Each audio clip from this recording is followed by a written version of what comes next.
And global affairs analyst Calvin Dack joins me now via Skype from Washington, D.C. to share his thoughts on the impeachment trial. Many thanks to you, Calvin Dack, for joining us on this hour. Let's start with an update on what is going on now at the Senate. The president now the trial is going on at the Senate, but there's one thing that is sure: the issue around witnesses. The Republicans are not willing to call in more witnesses. What do you make of that? Well, I think that the Republicans not wanting to call witnesses is probably going to be what takes away the most part of their credibility. Because here's the thing. Even though there are a handful of witnesses that either side would like to call if there were witnesses, the main witness that the Democrats have asked for is for former National Security Advisor John Bolton to testify.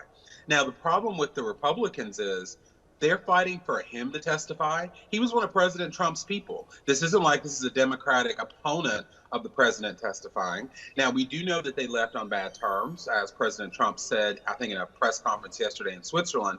But just imagine that. They are stopping the president's own hand-picked people from testifying to what they know. Let's talk about witnesses. Lev Parnas, who happens to be a very close ally of Rudy Giuliani and also a defense lawyer, has been saying so far in his interview with Richard Maddow, he says that President Trump is aware of that call to the Ukrainian president. He's aware of the fact that, look, they were trying to pressure Ukraine to get death on Joe Biden. Do you think that his account should be taken seriously? Should he be called in as a witness? I think his account should be taken seriously for one reason. Obviously, because he's indicted and it is in his interest to do whatever he can to lighten that sentence. Everyone understands that. But the thing with Lev Parnas is he's produced documents. And let's keep in mind that some of the correspondence and documents that he may not have, the president's current personal lawyer, Rudy Giuliani, has them. So while his testimony on its own wouldn't be credible, if he's got documents to back that up, that adds credibility to what he's trying to say. All right, so let's also look at the articles of impeachment, which is a huge debate here.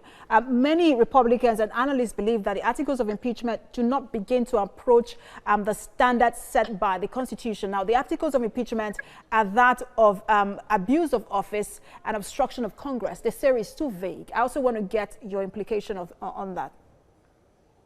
Well, I think that it's a legal political argument that happens every time there is even an idea of impeachment brought up. Let's keep in mind that the crime with Bill Clinton 20 years ago, his impeachment was perjury over an extramarital affair.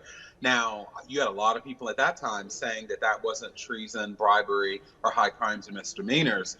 But you also have people on the president's team. One of his attorneys was on the interview shows this weekend saying that even if there is abuse of power, that because that's not a crime, he couldn't be impeached. The reality is, where I think most experts fall, is that high crimes and misdemeanors is exactly what the House of Representatives votes and says that it is. And in this case, a majority of the House voted that way, and that is that's where the articles come from. Now, there are going to be plenty of arguments over whether that's just, but the reality is the House of Representatives decides that. All right. Many also think that, well, the Democrats have, from the very first day of the president in office, say he's going to be impeached. They think that, look, this is more of a witch hunt than it is the battle to save democracy in America. I also want to get your thoughts on that.